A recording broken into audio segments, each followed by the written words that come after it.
Hey guys, David here from RapidQS. So back with another YouTube video by popular demand.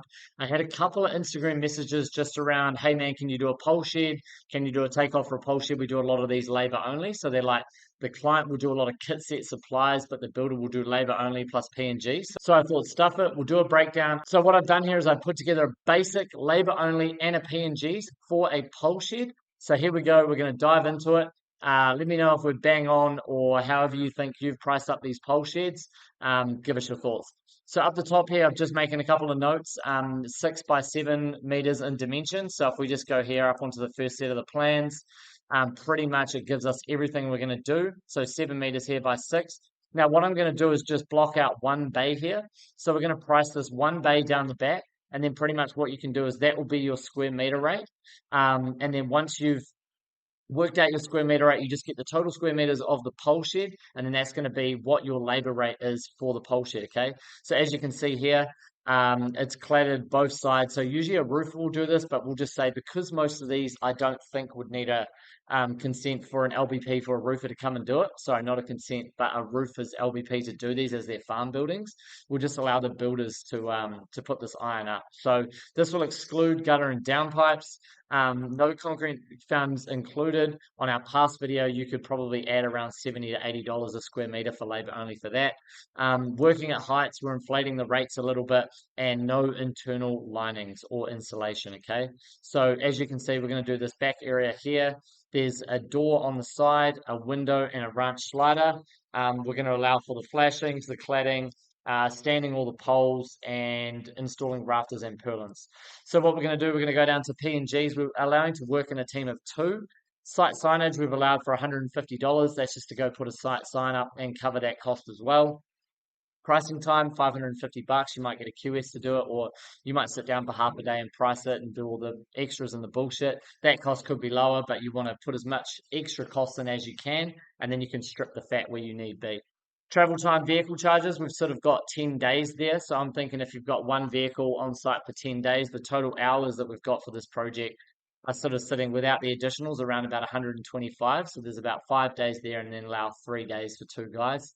Material deliveries, so you're going to allow for a hired truck to potentially do 3 lots of deliveries. Posts, I'd say, will be 1 because they're big SEDs. Framing timber might be another one, and then iron sheeting. Now, you may get this all in one delivery, which is good. Sweet, you can clip the ticket on $360. Digger hireage, allow 1 at $275. You could probably beat that up, to be fair. Digger transport 2 ways. I'm not sure if you're going to pick it up on the back of a truck or if it's going to get dropped off and delivered, but there's a budget there for digger deliveries as well.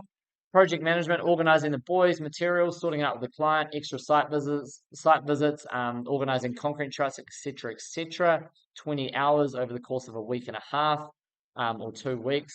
Scaffold hire 2 units. If we scroll down to this set of plans here, you can sort of see the elevations there. You're going to be working at heights quite a bit, and by the time you get to your highest point, you're probably going to be up around 5 meters, 4.5 meters. So we're allowing 2-bay scaffolds there. I just went for the highest price for a daily rate for a double 2-tier scaffold and for 2 of them. So you sort of be working at about $150 a day per one, times that by 2. I've allowed for 7 days because you're not going to need them for the day 1 of digging standing posts, and then by the time you do all that, you'll be into your scaffold use anyway. Rubbish removal skip bin, just allowance for off-site stuff. So 1 skip bin at $450. You're probably not going to use a 9 but we'll just allow for the most expensive skip bin. So if we move down to these components here, you get on site, site visit, meet the client. We'll allow 5 hours. By the time you sort of drive there and back, do a bit of a site visit. Most pole sheds are rural areas, so we'll allow for that time as well. So 5 hours at 75. That's going to be our average rate throughout the whole build. Site setup, install profiles, ping string lines. So for that, we'll just put 5 hours at 75. By the time you get on site in the morning, get your boys set up, mark out the area, work out the pad, bang some pegs in, cut some profiles, put some string lines up, make the perimeter of the building. You'll be at 5 hours. Set out, mark holes, 2 hours. So by the time you've got them marked out, you're just going to go through and mark out your posts on site. So as we can see here, we're just working off this bay here. So we're going to be marking 1, 2, 3, 4, 5, 6. 6 posts there, and then some internal posts down the middle there. Most of those will be some wing walls though, which will be timber. Digger drill holes, digger driver. So I've put this at a digger driver rate. Okay. So if we've got 1, 2, 3, 4, 5, about 6 holes, we can allow about an hour per hole. And then if we allow about 2 hours to clean out the holes at the end, whether that's a laborer or the person on the digger does that, whatever it is. So we're allowed about half a day to drill those holes. By the time they get set up, set the auger bit up, move around, work out with the builder, etc., etc., you could probably beat that up to 8 hours to be fair. Post foundations. So what I'm going to be doing is attaching some screenshots in here as well. So assist digger install the poles. So pole install will sort of be allowing about 6 posts to install, but you can imagine when you have a digger, you're going to strop a chain around these posts, move them, stand them up on the hole, 2 people brace them, and then you're going to brace the poles. So realistically, for 2 to 3 people, we've put half a day to stand 6 poles. You could potentially beef that up for a whole day. So if we would just go 7 brace poles and 7 mobile scaffolds. So we'll put 4 hours to do 6 there, and then strip brace and clean up. There we go. So if you allow about 17 to 18 hours for 2 to 3 people to do that, that would be about a whole day's labor for 2 to 3 guys, okay? But we have based it off 2 guys at the start. Structure, so we're going to set up a laser level because now we're going to go ping the heights of these posts that we're going to make a cut. So those posts would have just come in random lengths, and then we're going to have to get the actual heights cut down. So set up laser level, 3/4 of an hour. By the time you set it up right, set up your datum profile, and then go up and mark them on the poles. 1.5 hours to measure the post to the top of the heights. It's going to take two people, probably about 45 minutes to an hour for someone to be up a scaffold, holding the tape down the bottom with the laser level, marking and circling around the poles. Top post to height, we're pretty much allowed 20 minutes per post. You could go more and just round that up to 3 hours. I think by the time you go up and down scaffold, moving scaffold, there's always going to be more time allowed, okay?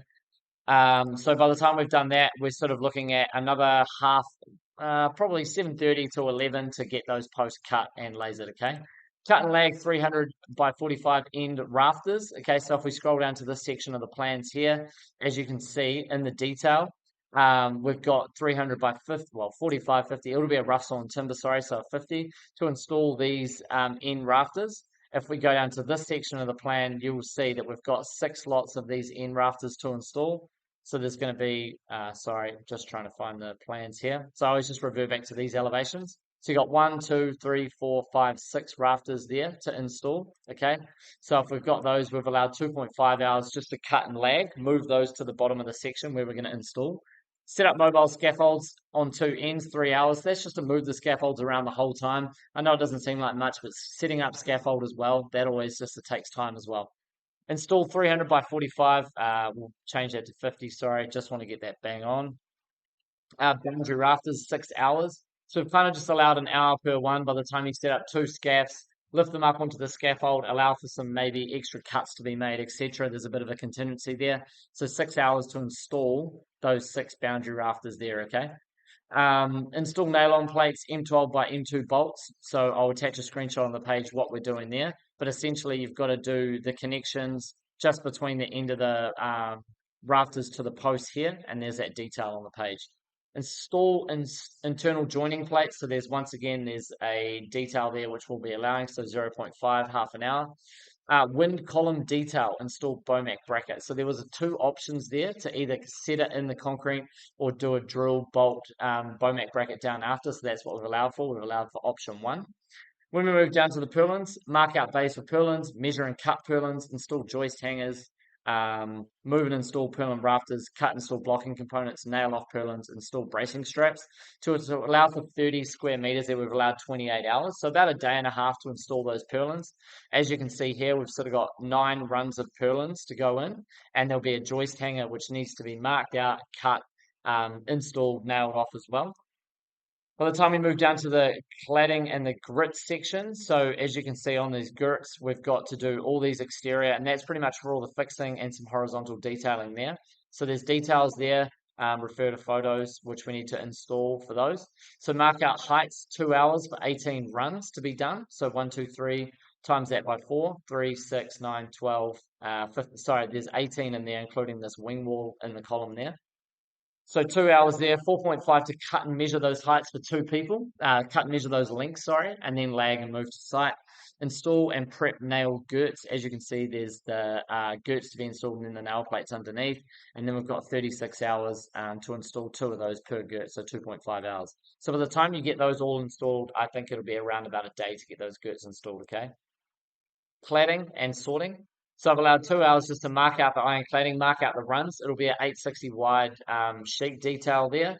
So then we're just going to sort that cladding out. So it'll get dropped off, unpack it, stack it all out, move it around site and make sure it's easy, ready to go. We're going to install the iron cladding. So as you can see, there's 30 sheets there. There's probably 30 minutes per sheet, including prep.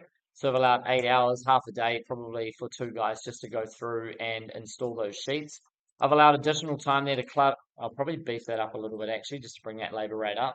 Cut iron cladding around door times 2. So as you can see, there's a detail here for the door there. A run's going to run half on that door, and the internal here, there's going to be half ons there as well. So just to mark out and do some extra cutting as well, okay? Install the flashing. So that is pretty much for on top of this door. So there'll be one on top of the window, and then there'll be the one on top of this door here. There is a further detail down here. If we go down to the section, there'll be one somewhere. Flashing detail. So I just try and stay locked in during these videos, but there's always a flashing detail for that. Anyway, moving on. So as we can see, we've got those units there. So by the time we work out those hours, we're at 36 hours to get to girts installed, marked out cladding, and install the cladding for there. Screw off iron cladding, 3 times runs for those girts, so allow 3 hours, probably beef that up to 4. Install box corner flashings. Another detail that's not too hard. I'll just go down to this and show you. So those will just be install box corner. That's just going to be to push up hard, lap over one run, and then screw off. Sorry, here we go here. This is the detail I worked off. So we're going to move over one lap and install that there, okay? So I've allowed pretty much about 2.5 hours to do 4 sides, okay? So mark out roofing. So builder will be doing this, not the roofer. Mark out the roofing 1.5. Install roofing iron. Okay, so this is for the roof only up here. So if we scroll back up top to this section here, we'll just go to this area. So pretty much we're just gonna work out. It's 6 meters wide, so that's the way that roofing will be running. So we go 6 divided by 860.